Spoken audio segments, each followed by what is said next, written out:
Selamat berjumpa kembali, Bapak Ibu, Saudara-saudari umat beriman terkasih dalam Tuhan. Salam sehat berlimpah berkat.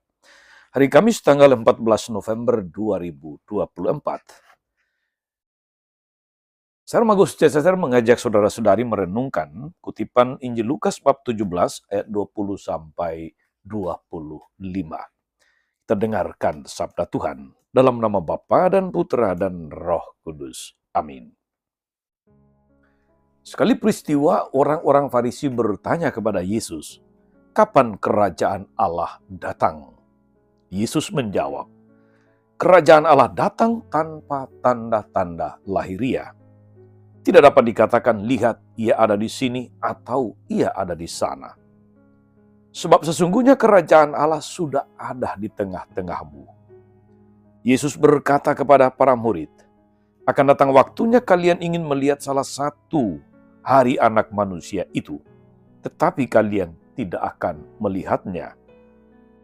Orang akan berkata kepadamu, 'Lihat dia ada di sana, lihat dia ada di sini.' Tetapi jangan kalian pergi ke situ, jangan kalian ikut. Sebab seperti kilat memancar dari ujung langit yang satu ke ujung langit yang lain, demikian pula halnya dengan Anak Manusia pada hari kedatangannya kelak.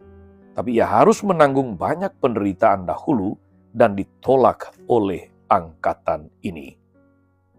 Demikianlah sabda Tuhan. Bapak Ibu Saudara-saudari umat beriman terkasih dalam Tuhan. Program utama kedatangan Yesus ke tengah dunia adalah mewartakan kerajaan Allah. Seperti para orang Farisi yang bertanya dalam Injil hari ini,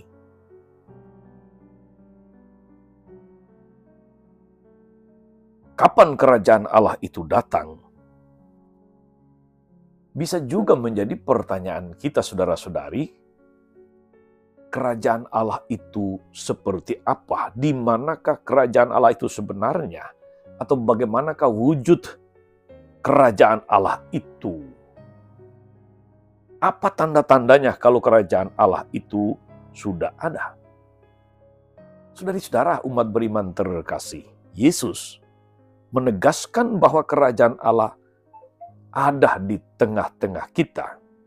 Kerajaan Allah adalah keadaan yang dapat dialami, yang dirasakan sekarang ini, dan orang beriman akan Yesus memiliki misi untuk mewartakan dan mewujud nyatakan kerajaan Allah di dunia sekarang ini juga.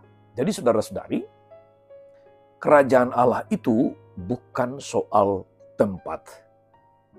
Kerajaan Allah adalah soal situasi, soal kondisi di mana orang merasakan ada damai, ada sukacita, ada kasih, ada persatuan, ada persaudaraan satu sama yang lain.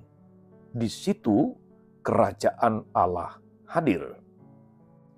Kalau kerajaan Allah itu ada di tengah-tengah kita, apakah yang bisa dibuat agar kita mengalami, agar kita semakin banyak orang dapat merasakannya?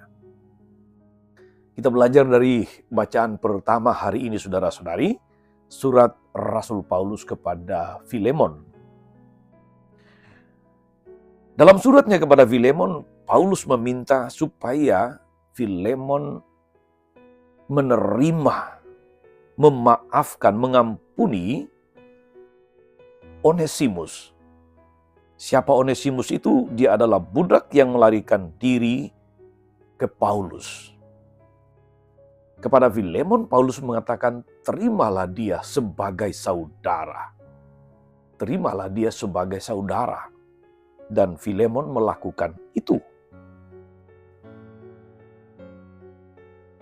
Paulus sendiri memperlakukan Onesimus sebagai saudara, bukan sebagai budak.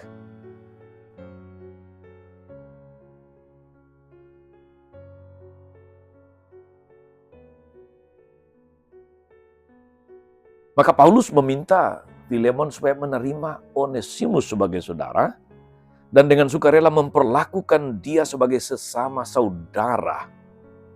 Itu adalah salah satu hal yang membuat kerajaan Allah itu nyata. Kerajaan Allah itu adalah kerajaan cinta. Kerajaan Allah itu adalah kerajaan kasih. Dia terwujud jika orang saling mencintai, jika orang saling mengasihi, jika orang saling menerima sebagai saudara satu sama yang lain. Di dalam cinta ada pengampunan dan penerimaan dengan sukarela. Itu dialami oleh Onesimus. Sebagaimana kita dengar atau kita baca dalam surat Paulus kepada Filemon, bab 1 ayat 7 sampai 20. Saudari-saudara umat beriman terkasih dalam Tuhan, selama orang memandang orang lain sebagai saingan, sebagai kompetitor, bahkan musuh yang harus dikalahkan, yang harus dilenyapkan, dunia akan terus diwarnai dengan perselisihan. Dunia akan diwarnai dengan perseteruan, peperangan. Dan dunia yang damai semakin akan sulit dialami. Dalam kunjungannya ke Indonesia pada awal September lalu, Paus Fransiskus meneguhkan kita umat beriman, orang-orang Katolik khususnya, untuk sungguh-sungguh menghayati iman, persaudaraan, dan bela rasa kepada semua orang. Ketika iman dihayati dengan tulus, kemudian bersaudara dengan semua orang, berbela rasa dengan siapa saja, suasana kerajaan Allah tercipta. Di mana di situ ada kesatuan, ada kebersamaan, ada persaudaraan, ada bela rasa. Tidak ada orang yang saling memusuhi. Suasana kerajaan Allah itu terjadi. Paus mengungkapkannya itu di dalam pertemuan-pertemuannya tidak hanya dengan orang Katolik, tidak hanya dengan kelompok difabel, tapi justru dengan berbagai macam perwakilan tokoh agama untuk mewujudkan apa artinya persaudaraan dan bela rasa.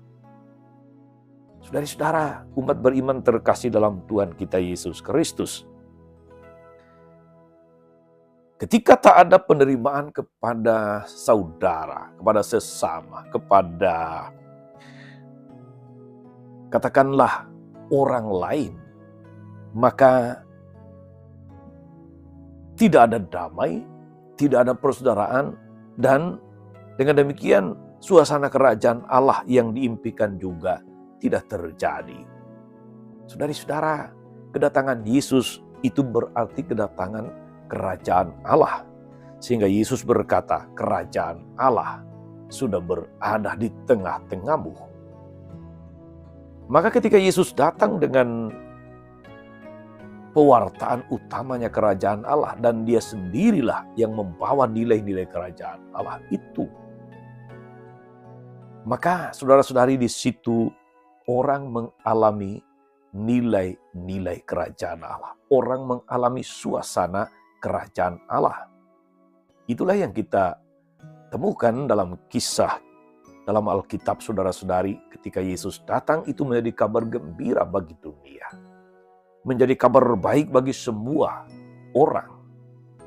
Menjadi kegembiraan bagi siapa saja yang sungguh mengharapkan keselamatan, yang mengharapkan kesembuhan, kepulihan, yang mengharapkan penghiburan, peneguhan, yang mengharapkan damai dan martabatnya dipulihkan. Semoga kita saudara-saudari ikut serta dalam gerakan kerajaan Allah untuk menghadirkan nilai-nilai kerajaan Allah itu di tengah dunia. Paulus kepada Filemon terkait Onesimus telah ikut ambil bagian dalam gerakan kerajaan Allah itu untuk menyambut kembali yang tadinya dianggap sebagai budak, tapi dia kemudian dijadikan sebagai saudara, martabatnya dipulihkan. Kerajaan Allah menjadi nyata di tengah dunia. Tuhan Yesus memberkati kita semua. Amin. Tuhan Yesus Kristus, kami bersyukur karena Engkau datang dan menghadirkan kerajaan Allah di tengah-tengah dunia. Mampukan kami untuk ikut serta dalam gerakan kerajaan Allah. Jadikan kami pembawa damai, pembawa persaudaraan, pembawa bela rasa di tengah dunia ini. Semoga pengalaman kami menikmati anugerah nilai-nilai kerajaan Allah boleh menggerakkan, mendorong kami juga untuk senantiasa menjadikan saudara-saudari sebagai sesama, sebagai semartabat, sebagai saudara. Sebab di sanalah kerajaan Allah boleh kami alami dengan penuh sukacita. Engkaulah Tuhan dan pengantara kami sepanjang segala masa. Amin. Saudari-saudara sekalian, berkat Allah turun atas saudara-saudari, atas mereka yang kita doakan atau kita janjikan doa, mereka yang sakit dan menderita. Segala rencana, karya, dan pelayanan hari ini, Bapa dan Putra, dan Roh Kudus. Amin. Tetap sehat, teruslah menjadi berkat. Jangan lupa like, subscribe, nyalakan lonceng notifikasinya. Salam 52, Tuhan memberkati.